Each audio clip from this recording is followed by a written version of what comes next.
เราเสียงตบมือต้อนรับประธานธงชัยปีศาจเพชรเมืองมา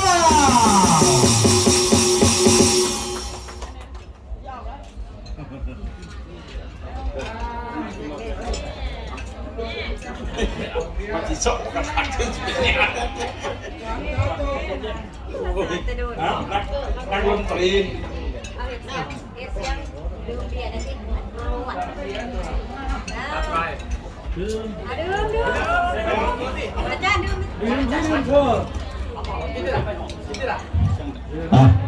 โอเคนะสบายดีทานสบายดี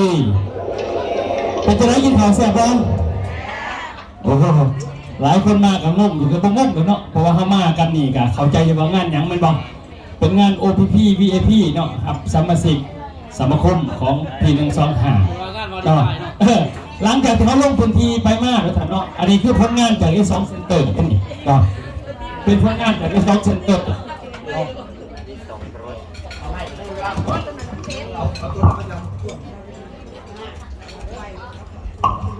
เนาะถือว่าพวกเขามาดีมาร่วมกันแล้วก็มีงานเลี้ยงไห้เนาะเขามีไห้แบบนี้ทุกครั้งแต่ว่ารอบนี้พิเศษเนี่ยทุกท่านเพราะว่าปกติเขาเอากันเพียงแต่10ประมาณ80 ฐานเนี่ยจุดเนาะแต่ว่ารอบนี้ไปเท่าไหร่นี่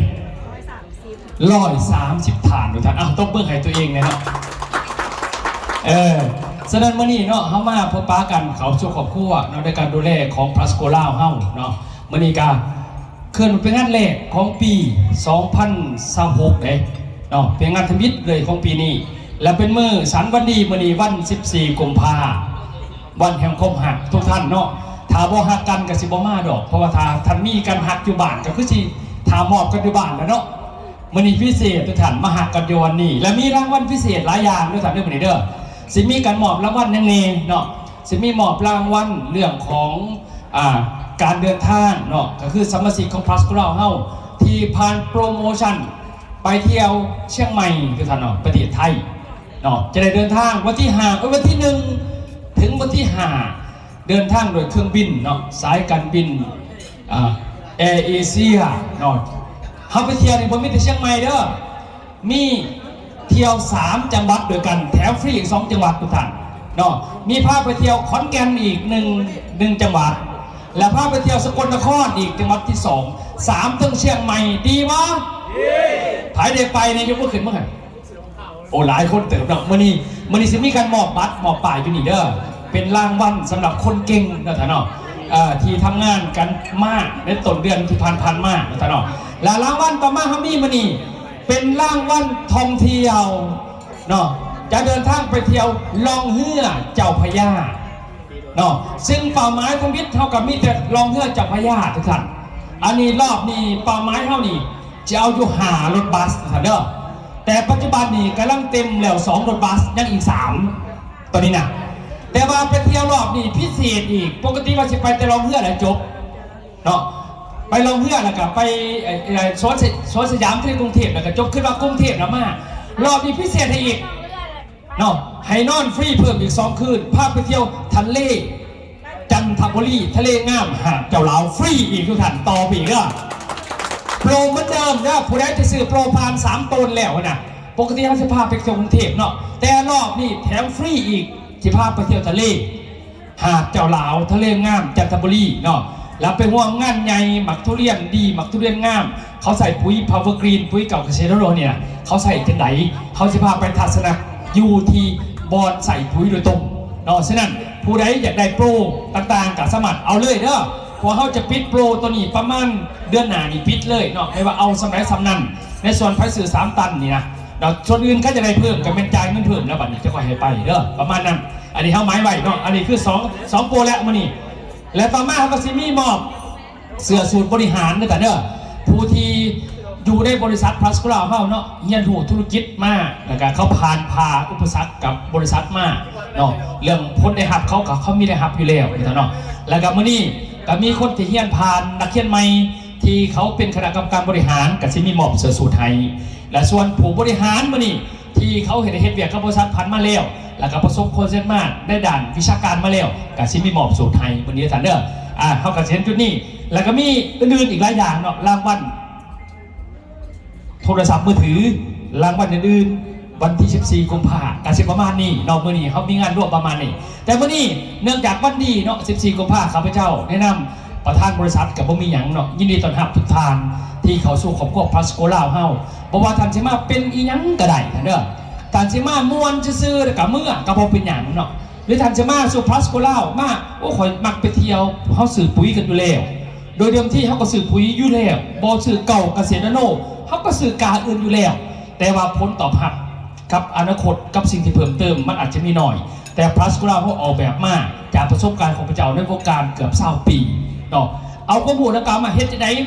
สิผูกมัดเขาสิบอกได้ว่าผูกมัดสมาชิกเกินว่าผูกมัดลูกค้านั่นแหละเขาสิบอกเป็นการค้าขายเขาก็ต้องหาลูกค้าและหักลูกค้าไว้ซึ่งบริษัทอื่นก็สิมีวิธีหักษาลูกค้าหลายรูปหลายแบบแล้วแต่เขาโปรโมชั่นแจกแถมก็ว่าไปแต่สำหรับพลัสโกลาวบ่ได้หักษาลูกค้าไว้จังซั่นพลัสโกลาวหักษาลูกค้าไว้ด้วยความหักโดยความเข้าใจเดินเลยสั่งเป็นสมาคมดูแลเฮา3เนี่ย60เนาะในปีนึงต้องหาขึ้นมาเพื่อคุ้มครองดูแลซึ่งกันและกันและเฮาก็ผูกจิตที่จะหักแพงกันยาวนานตลอดชีวิตฉะนั้นข้าพเจ้าจึงเลือกเอามือนี้วัน 14 กุมภาพันธ์มาจัดงานมือนี้เพื่อแสดงความหักต่อทุกท่านเนาะฉะนั้นถ่ายชุดกับบ่มีหยังข้าพเจ้ากันอยากใช้โยกับพวกเขาขอเนี่ยอันเขาขออยู่หันเด้อเอายินลงไปอยากใส่โยกับพ่อก่อนปกติเขาพเจ้าพวกกินเบียร์เลยเด้อมื้อนี้จักเป็นยังห้าวเอาทุกท่านบอกว่าจะทั้งนอกทั้งในทั้งกลางก็แล้วกันเนาะยินลงไปเลยจับยกขึ้นมาขั้นกาบามูสีเม้นกับบังจักน้อยบางคนบ่ได้อาบน้ำมาโดยเฉพาะเป็นข้าพเจ้าเองไงล่ะมื้อนี้มวนมัดมือเป็นขึ้นเนาะหอดประมาณบ่ครับบ่เป็นหยังก็คือเอาจังสิยกมาแล้ววันนี้บ่มีหยังในสายปีแสดงความหักคักแพงกันเนาะเอาเบียกันยกมาแล้วใส่เอาสุดท้ายใส่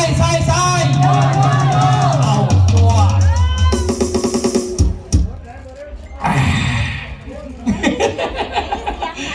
ถ่ายชุดของไอ้พ่อทุกท่านเนาะให้มีความสุขมีความสนุกสนานหักแพงกันทุกท่านเราเป็นครอบครัวเดียวกันมีหยังเบิ่งกันเนาะ